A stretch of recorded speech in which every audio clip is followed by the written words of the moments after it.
এতটুকু জীবনের অভিজ্ঞতায় এটা বুঝেছি, জীবন কখনো থেমে থাকে না, সময় কখনো থমকে দাঁড়ায় না।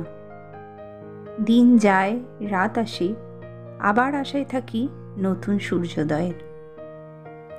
ভগবানের আশীর্বাদ স্বরূপ আরও একটা নতুন দিনের সূচনা দিয়ে শুরু করলাম সুন্দর আরেকটি দিন।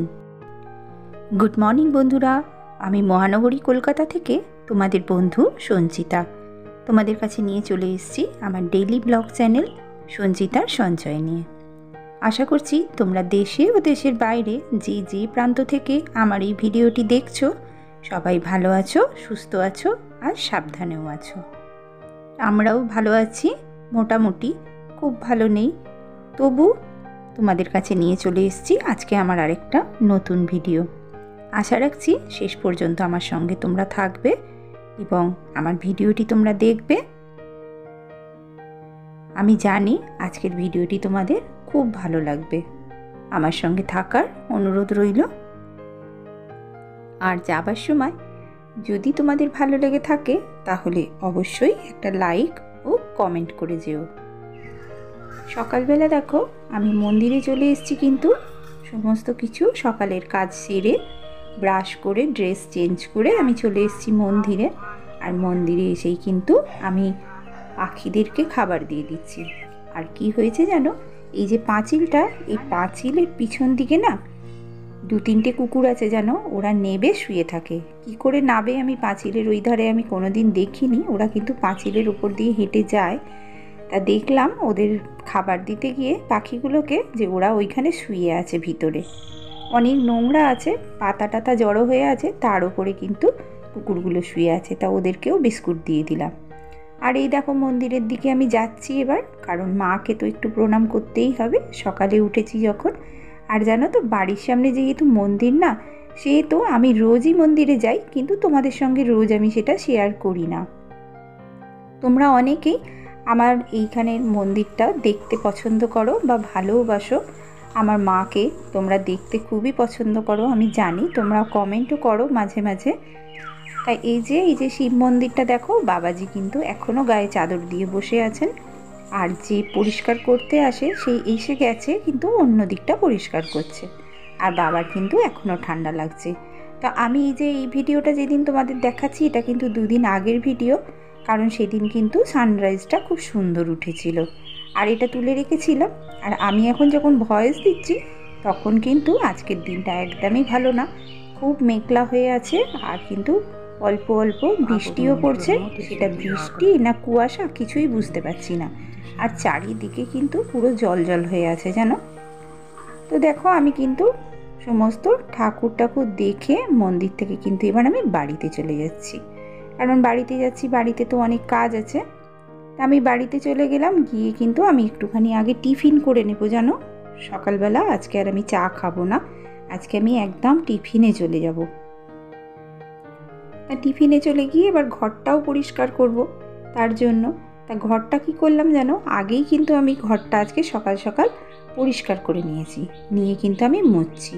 আর এই যখন মুছছি আমি, এখন কিন্তু প্রায় তোমার 9:30 বেজে গেছে। তো এসে আমি একটুখানি টিফিন করেছিলাম, সেটা আর তোমাদেরকে আমি দেখাইনি, অফ ক্যামেরায় করে নিয়েছি, কারণ জল এসে গিয়েছিল, অনেকগুলো কাজ থাকে তখন না, জানো তো ক্যামেরা না অন করা যায় না। ক্যামেরা অন করলে না সমস্ত কাজগুলো কিন্তু গুছিয়ে করতে পারি না জানো।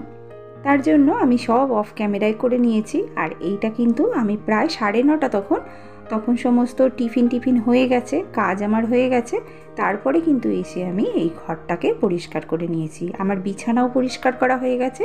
আর ঘরটা মুছে কিন্তু একদম বাইরে চলে যাব। ঘরটা পুরো একদম সেই জল জল মতো হয়ে আছে, ওই জন্য একটু মুছে আর পাখাটা চালিয়ে দিয়েছি।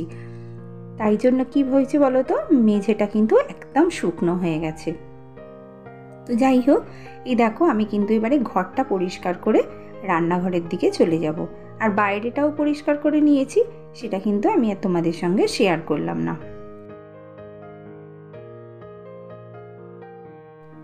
তো এই দেখো ভাতটা কিন্তু আমি বসিয়ে দিয়েছি, আবার চলে এসেছি তখন প্রায় 11টা। আমি কিন্তু টিফিনটা খেয়ে নিচ্ছি ভাতটা বসিয়ে দিয়ে। আর টিফিনটা খাওয়া হয়ে গেলেই কিন্তু আমি এবারে রান্নার দিকে যাব। কেন বলো তো, আজকে একটু বাঁধাকপি রান্না করব।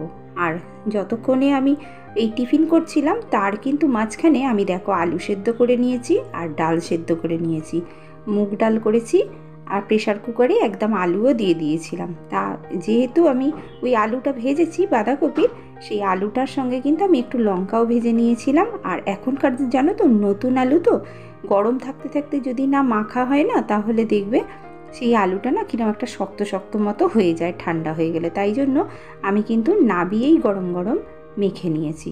আর এই যে এখানে বাঁধাকপির একটা পেস্ট তৈরি করেছি, জিরে, টমেটো, কাঁচা লঙ্কা, আদা দিয়ে একটা পেস্ট তৈরি করেছি, যেন মিক্সিতে করে নিয়েছিলাম ওটা। আর সেইটা দিয়ে আমি বাঁধাকপিটা করে নেব। তা জানো, বাঁধাকপিটা কিন্তু আমি নিরামিষে করব, কারণ অনেকটাই বাঁধাকপি করছি। আর আমার কিন্তু বাঁধাকপিই বলো আর ফুলকপিই বলো, আমার কিন্তু খেতে ভীষণ ভালো লাগে। আর এখন যেহেতু কড়াইশুঁটি উঠেছে, একদম অনেকটা কড়াইশুঁটি দিয়ে বাঁধাকপি রান্না করলে কিন্তু খেতে খুব সুন্দর লাগে। আর এই বাঁধাকপিটা মাছের মাথা দিয়ে করলেও যেরকম ভালো লাগে, আর নিরামিষে করলেও কিন্তু খুব ভালো লাগে। তা আমি নিরামিষেই করব।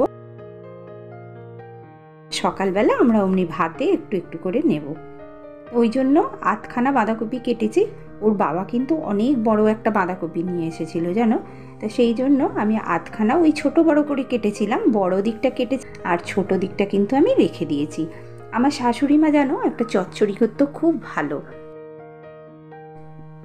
গাজর, শিম, আলু, বিট এইসব দিয়ে আর বড় বড় করে বাঁধাকপি কেটে রাঁধুনি ফোড়ন দিয়ে রান্না করলেও কিন্তু খুব ভালো লাগে খেতে। তাতে যদি তুমি বিনস দাও সেটাও ভালো লাগে।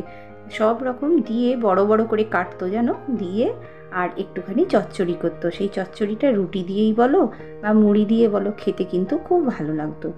তাই এই বাঁধাকপিটা রান্না করে নিলাম। আর দেখো আমি আবার চলে এসেছি দুপুরবেলা খাবার পর।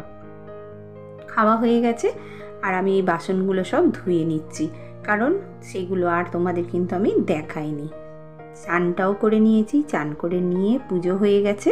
তারপরে দেখো আমি কিন্তু বাসনগুলো খাবার পর ধুয়ে নিচ্ছি। আর এই বাসনগুলো না ধুলে না অনেকগুলো বাসন একসঙ্গে হয়ে যায় জানো। আর বিকেলে জল আসা পর্যন্ত আমি একদমই অপেক্ষা করি না। কি বলো তো, ভাত খাওয়ার পর না একটু যদি রেস্ট না নেওয়া হয়, অনেকটা সকালে উঠি তো, তখন কি হয় বলো তো, খুব শরীরটা খারাপ লাগে একটু রেস্ট না নিলে। যদি একটু রেস্ট নিই তাহলে অতটা শরীর খারাপ করে না, কারণ 1 ঘন্টা খানেক যদি রেস্ট নেওয়া হয় তাহলে আমাদের শরীরটা কিন্তু অনেকটা ভালো লাগে। কারণ আমরা যারা মর্নিং পার্সন না, তারা তো অনেক ভোরেই সকালবেলা মানে আলোটা চোখে লাগলেই আমাদের ঘুম ভেঙে যায়। তাই জন্য দুপুরবেলা একটু না শুলে হয় না। তো দেখো বিকেলবেলা আমি সন্ধে বাতিটাতি দিয়ে আবার চলে এসেছি রান্নাঘরে। মেয়ে বলছে মা আমার খিদে পাচ্ছে, পড়তে গিয়েছিল আর পড়ে এসেছে, বলছে মা আমার খিদে পাচ্ছে। তা আমি বললাম তাহলে কি খাবি? আর এই যে ম্যাগি ছিল, একটুখানি ম্যাগি করে দিচ্ছি ওকে। তা ম্যাগি করে দিচ্ছি, তা আমি ভাবলাম তাহলে আমিও একটুখানি খাই, কারণ ও জানো তো ম্যাগি খায়। আমি আরেক রকমভাবেও ম্যাগি করি, সেটা তোমাদের সঙ্গে আরেকদিন শেয়ার করব, সেটাও কিন্তু খেতে খুব ভালো লাগে। তা আমি ভাবলাম যে এত তাড়াতাড়ি করছে খাবার জন্য, তা আমি তাহলে ওকে একটুখানি ম্যাগি করে দিই আর আমিও একটুখানি সন্ধেবেলা খাবো। তা আমিও যেহেতু অনেকটা তাড়াতাড়ি ভাত খেয়েছিলাম, আমারও কিন্তু খিদে পেয়ে গেছে। তো ওকেও কিন্তু একটুখানি ম্যাগি দিয়ে দিলাম। ও যেহেতু একটু স্যুপ স্যুপ ম্যাগি খেতে ভালোবাসে না জানো, ও একটু মানে শক্ত শক্ত একটু ড্রাই খেতে ভালোবাসে। আর আমি কিন্তু একটু স্যুপ ম্যাগি খেতে বেশি ভালোবাসি, তাই জন্য ওকেই বেশিটা দিয়ে দিলাম। আর আমি একটুখানি ম্যাগি নিলাম ওই স্যুপ স্যুপ মতো। তা সেই ম্যাগিটা দুজনে মিলে খেয়ে নিলাম কেন জানো, কারণ আবার রাত্রিবেলা রান্না করতে আসতে হবে। তা এতক্ষণ যে সমস্ত বন্ধুরা আমার এই ভিডিওটা দেখছো, তোমাদের এতক্ষণের ভিডিওর মধ্যে কোনো অংশ যদি একটুও ভালো লেগে থাকে, তাহলে অবশ্যই আমাকে লাইক কমেন্ট করে যেতে পারো। আর যে সমস্ত বন্ধুরা আমার আজকে প্রথম আমার চ্যানেলে ভিজিট করেছো, তাদের যদি ভালো লেগে থাকে তাহলে একটা সাবস্ক্রাইব করে আমার এই পরিবারেই তোমরা চিরদিনের জন্য রয়ে যেতে পারো, তাহলে আমার কিন্তু ভীষণ ভালো লাগবে। আর তোমরা আমার পরিবারে এলে আমাকে কমেন্ট করলে, আমার সঙ্গে বন্ধুত্ব করলে আমার কিন্তু খুব ভালো লাগবে। আর আমি কিন্তু তোমাদের সবাইকে খুব ভালোবাসি। তোমরা যারা আমার ভিডিও দেখো আমি তাদেরকেও ভালোবাসি, যারা আমাকে সাবস্ক্রাইব করেছো তাদেরও আমি ভালোবাসি, আর যাদের ভিডিও আমার কাছে আসে আমি দেখি তাদেরকেও আমি ভালোবাসি। আমি কিন্তু সবাইকেই ভালোবাসি তোমাদের। তাই সবার ভিডিও দেখি, সবার ভিডিও থেকে সবার ভালো জিনিসটা কিন্তু আমি দেখি এবং সেটা কিন্তু অনুভব করি। আর তোমাদের যখন ভিডিও আমি দেখি আমি কিন্তু প্রত্যেককে লাইক দিই এবং আমার যদি সেটা ভালো লাগে তোমাদের পরিবারটাকে আমি কিন্তু সাবস্ক্রাইবও করি। কারণ কি জানো, এই প্ল্যাটফর্মটাই আমাদের সাবস্ক্রাইবের জন্য। তা আমি তো তোমাদের কাছে অনেক সময় অনেক কিছু রিকোয়েস্ট করি, তোমরা কিন্তু আমাকে কমেন্ট করে জানাতে পারো, তাহলে কিন্তু আমার ভালো লাগবে। তা দেখো, এই যে রাত্রিরে রুটি হয়ে গেছে, তরকারিও হয়ে গেছে, এবার কিন্তু আমি ঘরে চলে যাব। আর এই রান্নাঘরটা একটুখানি পরিষ্কার করে রেখে যাব, কারণ সকালবেলা উঠে তো আবার আমাকে এখানে আসতে হবে। তো আমার একটা বন্ধু, তোমার চ্যানেলের নাম পিস অফ মাইন্ড, তুমি আমাকে কমেন্ট করেছো ভিডিওটি খুব সুন্দর হয়েছে, ভালো লাগলো। তুমি কমেন্ট করেছো, আমি কিন্তু অসংখ্য অসংখ্য ধন্যবাদ জানাচ্ছি আন্তরিকভাবে আমাকে কমেন্ট করার জন্য। আর তোমার ভালো লেগেছে বলে আমারও কিন্তু ভীষণ ভালো লাগছে। দেখো, আমরা যদি একে অপরের হাত ধরে চলি বা একে অপরকে সাপোর্ট করি, একে অপরের ভালোগুলোকে খুঁজে বার করি, তাহলে কিন্তু আমাদের খুবই ভালো লাগবে। তো আজ ভিডিওটি এই পর্যন্ত রাখছি, আবার দেখা হবে পরের ভিডিও। ততক্ষণ সবাই ভালো থেকো, সুস্থ থেকো, সাবধানে, টাটা।